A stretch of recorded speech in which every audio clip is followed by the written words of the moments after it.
Selamat pagi semuanya. Ketemu lagi sama Dedi Mas di sini, kembali di Jakarta. Setelah sekian lama gue meninggalkan ibu kota, kembali lagi di Jakarta. Apa kabar guys? Hari ini hari Minggu, hari terakhir sebelum akhirnya besok orang-orang udah pada masuk kantor. Hari ini cuaca cerah. Kita mau Sun Mori. Itu ada Kanjeng Mas K di situ lagi isi bensin. Dan ya, apa kabar sayang? Agak-agak kotor belum dicuci. Katanya dari kemarin Jakarta sepi banget pas hari lebarannya. Coba moga-moga ini masih sepi. Masih sepi saudara-saudara. Eh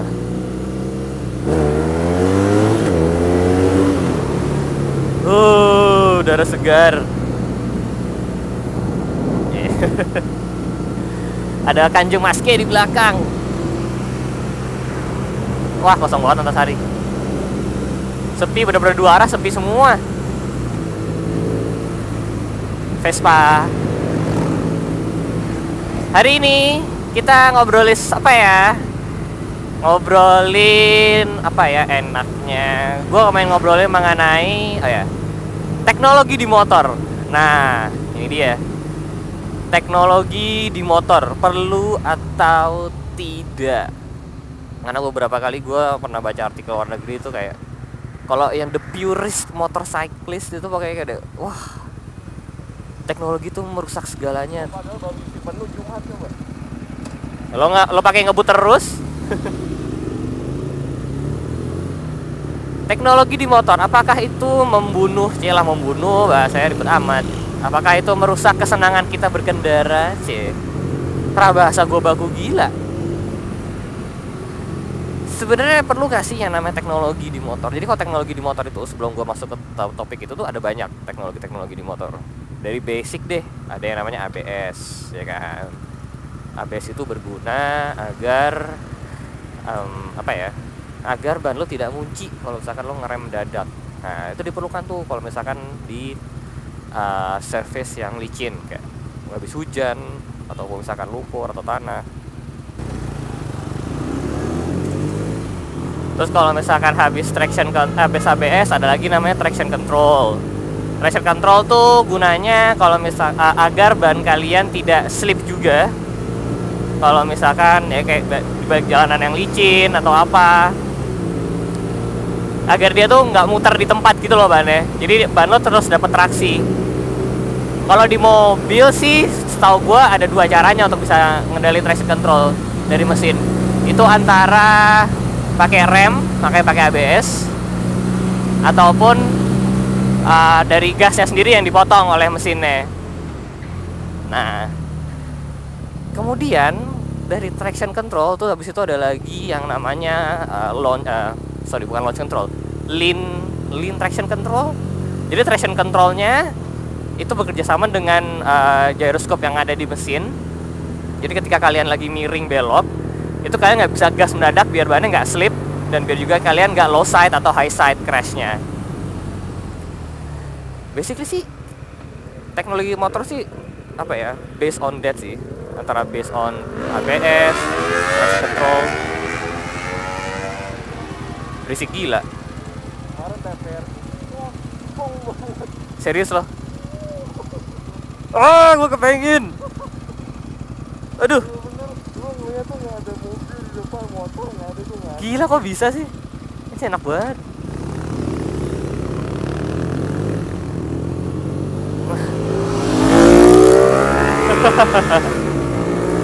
Nah, kalau misalkan traction control itu tuh basically berguna untuk banyak hal sih. Biar kalian nggak jatuh lah, biar kalian nggak slip, dan itu bekerja sama biasanya sama ABS. Terus juga ada suspensi, electronic suspension. Nah, electronic suspension itu berguna juga biar handling kalian semakin mantap. Kenapa? Karena kalau ada electronic suspension itu dia bisa ngatur keras empuknya, keras empuknya suspensi lo. Jadi kalau misalkan lo lagi mau santai, suspensi lo bisa lo set empuk. Kalau misalkan lo mau keras, bisa lo set hard. Misalkan lo lagi mau di track, itu itu bahkan bisa sampai ngatur preloadnya segala. Nah basically sih itu beberapa teknologi yang ada di motor kan. Nah jadi dari beberapa yang basic itu muncullah ada riding mode, ada apa yang basically adalah kombinasi dari banyak hal tersebut.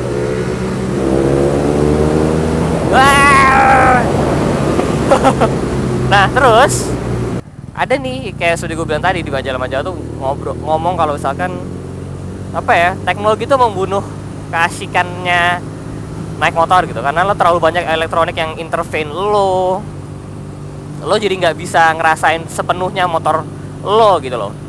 Nah itu sebenarnya sih ada benernya juga sih memang. Jadi seperti yang gue bilang tadi, memang ada benernya juga karena tuh teknologi itu merusak apa ya, the raw motorcycle that you have gitu, karena emang tuh dibuat untuk lo aman. Tapi sebenarnya kalau menurut gue loh, ini opini gue loh ya, yang hanya sebuah pengendara motor biasa, gue bukan profesional motorcyclist gitu, bukan yang kayak jago balapan, jadi hanya pandangan awam. Ada pentingnya juga sebenarnya motor itu dibuat aman.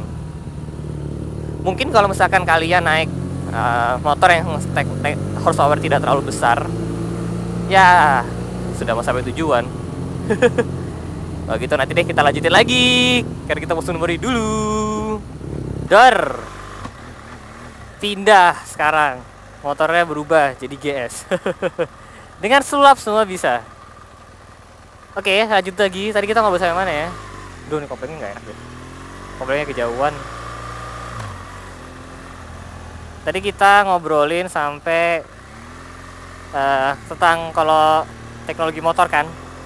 Nah, kalau misalkan lo pakai motor yang tenaganya tidak begitu brutal, mungkin kayak traction control dan sebagainya, itu jadi tidak begitu terasa sih sebenarnya gunanya.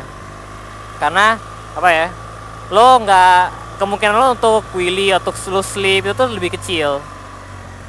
Tapi kalau ABS sih gua rasa tetap butuh ya, karena namanya juga ABS kan tuh biar nggak mengunci bannya, dan itu lebih penting sih. Nah kalau misalkan traction control, balik lagi kayak tadi gue bilang, memang sih mungkin dia bisa mematikan tenaga motor lo ketika lo ngegas, tapi itu emang jadi bikin aman. Dan kalau motor lo tenaganya besar kayak 150 horsepower, 100 horsepower mungkin sebelum ya, kayak 150 gitu, yang namanya traction control tuh butuh banget sih sebenarnya menurut gue, karena tenaganya tuh brutal banget, horsepower dan torsi besar, itu lo ngegas dikit tuh langsung wheelie, langsung wheel spin dan sebagainya. Jadi emang kalau misalkan motor itu tenaganya besar, itu tuh kayak misalkan yang S1000 XR gitu tuh, itu tuh kalau lo nggak pakai traction control gitu itu tuh agak susah sih ngontrolnya. Karena gue pernah matiin sekali traction controlnya, gigi satu ngegas langsung wheelie. Sedangkan kalau wheelie kan cukup bahaya, dan apa ya, dan lo sebenarnya kalau mau ngejar lap time juga mungkin tidak begitu kepengen wheelie kan. Mungkin kalau buat show off iyalah. Nah jadi kalau misalkan emang motor yang lo naikin itu tenaganya besar, mungkin emang ada baiknya ada traction control. Karena bener-bener kalau misalkan gak ada traction control, lo susah men ngontrol motornya.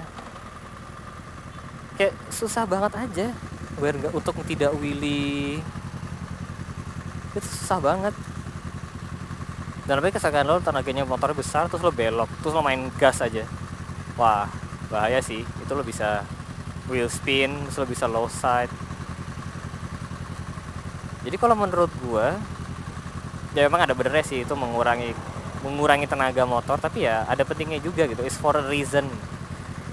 Dan memang motor-motor canggih itu, ini kenapa nggak jalan-jalan, motor-motor canggih itu sebenarnya lo bisa sih matiin semua traction control, ABS dan semuanya biar benar-benar jadi raw banget. Cuman ya udah, habis itu ya motornya jadi agak sedikit berbahaya. Mengerikan loh naik motor 160 horsepower nggak pakai traction control.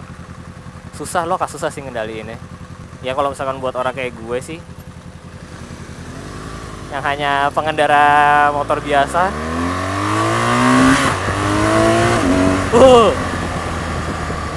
Kalau buat orang kayak gue yang hanya pengendara motor biasa sih, gue sih lebih prefer ada ya. Kalau kayak gue bukan pengendara yang jago, lo kasih motor tenaga besar nggak ada yang bantuin buat ngamanin, waduh serem juga sih. Tapi kalau sekarang yang udah jago-jago sih mungkin enggak ya. Gue kalau ada para pembalap-pembalap gitu, dia lebih jago untuk mengontrol motor dan tenaganya, jadi mungkin tidak butuh yang namanya traction control. Tapi kalau orang kayak gue masih dibutuhkan. By the way enak juga nih guys, pendek juga. Gue napak loh by the way. Ini by the way GS yang dicobain sama si Jody. Jadi ini GS tapi bukan yang adventure ya, GS yang biasa. For some reason menurut gue quick shifternya enakan yang di XR daripada yang di GS. Sama-sama quick shifter pro sih, bisa naik bisa turun. Cuman kalau yang di S1000 XR tuh lebih halus menurut gue. Gue nggak tahu ya apakah ini gara-gara kilometer udah tinggi atau gimana. Saya sama yang di XR tuh lebih halus. Triple black yang waktu itu gue cobain di Melbourne juga kok tidak sehalus XR yang tadi ya. Jadi ya kalau menurut gue sih gitu guys. Kalau misalkan untuk orang awam, setidaknya untuk kayak orang kayak gue masih membutuhkan sih yang namanya traction control dan riding mode dan segalanya. Karena ya demi keamanan gue juga. Kalau menurut lo gimana? Kalau lo sendiri apakah menurut lo kayak enggak, gue nggak butuh, gue apakah karena skill gue udah jago gitu ya, mungkin aja. Jangan lupa komen ya, menurut kalian gimana? Apakah riding mode atau teknologi itu diperlukan atau tidak, ataukah itu membunuh kesenangan lo naik motor? Jangan lupa komen ya di bawah. Ya, berakhir sudahlah Sumori. Ya, sini Sumori terakhir sebelum minggu depan udah mulai rame lagi nih. Hari ini saking sepinya pun Sudirman tadi aja nggak ada CFD. Oke guys, kalau gitu sekian dulu untuk video kali ini. Jangan lupa komen di bawah pendapat kalian, opini kalian tentang teknologi di motor ya. Jangan lupa like kalau kalian suka video ini, jangan lupa share videonya, dan tentu saja jangan lupa subscribe. Oke. Kalau begitu, stay safe di jalan, and I'll see you guys on the next video. Bye bye.